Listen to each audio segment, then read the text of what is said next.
बीते दिनों से लद्दाख और दुनिया के कई हिस्सों में आसमान एक अनोखी रोशनी से लाल हो गया। आमतौर पर ये नॉर्वे जैसे ध्रुवीय इलाके के देशों में दिखती है। अरोरा बोरेलिस या नॉर्दर्न लाइट्स कहे जाने वाली इस रोशनी के पीछे वजह है सूरज से उठने वाला तूफान। हाल ही में आया ये तूफान बीते 2 दशकों का सबसे शक्तिशाली और सबसे खतरनाक सोलर स्टॉर्म है। कर एक्सप्लेनर में जानेंगे आखिर ये सोलर स्टॉर्म क्या है, कैसे बनता है और पृथ्वी से टकराने के बाद ये कितनी तबाही ला सकता है। इंडिया टुडे की खबर के मुताबिक 7 मई से 11 मई तक कई ताकतवर सोलर फ्लेयर और कुल 7 कोरोनल मास इजेक्शन पृथ्वी की ओर बढ़े। इस दौरान 8 सबसे शक्तिशाली कैटेगरी यानी एक्स क्लास के सोलर फ्लेयर देखे गए। ये सोलर फ्लेयर सनस्पॉट AR3664 में हुए विस्फोट से पैदा हुए थे। ये सनस्पॉट पृथ्वी से 15 गुना ज्यादा चौड़ा है, जिसे बिना किसी लेंस के देखा जा सकता है।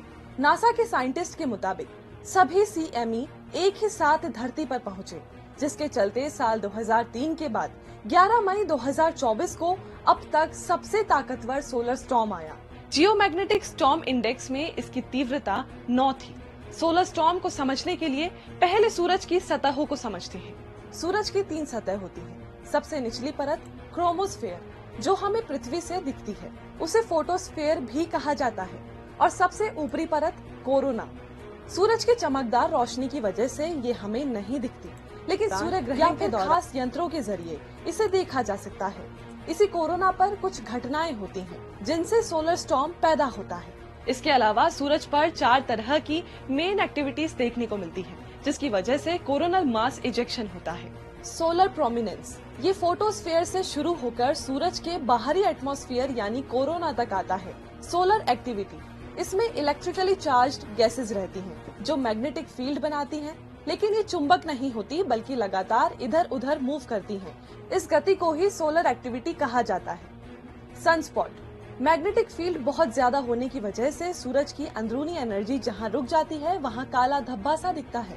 इसे सनस्पॉट कहा जाता है। सोलर फ्लेयर, सनस्पॉट्स के आसपास मैग्नेटिक फील्ड लाइंस के आपस में उलझने, एक दूसरे को क्रॉस करने या फिर आपस में मिलने के कारण अचानक भयंकर विस्फोट होता है।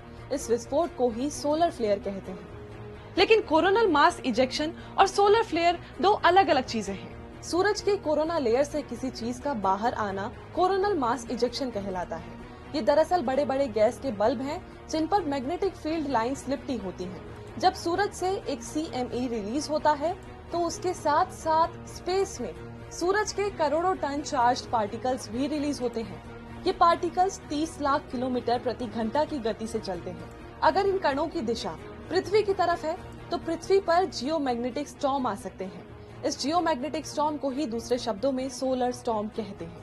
नासा के मुताबिक जब CME के चार्ज्ड पार्टिकल्स पृथ्वी से टकराते हैं, तो इलेक्ट्रिक करंट पैदा हो सकता है।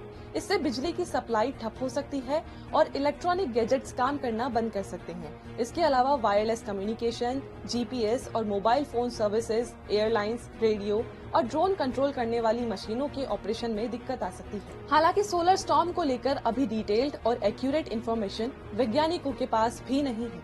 सोलर स्टॉर्म को लेकर अमेरिका के स्पेस वेदर प्रेडिक्शन सेंटर ने पूरी दुनिया के लिए अलर्ट जारी किया है, जिसके बाद ध्रुवीय इलाकों में बर्फ की चादरों की स्टडी करने वाले नासा के मिशन ICESat-2 सहित कई बड़े मिशन अलर्ट पर आ गए। SpaceX ने अपने स्टारलिंक सैटेलाइट्स को बचाने के लिए उपाय करने शुरू कर दिए। भारत के 50 सैटेलाइट्स को बचाने के लिए इसरो की मास्टर कंट्रोल फैसिलिटी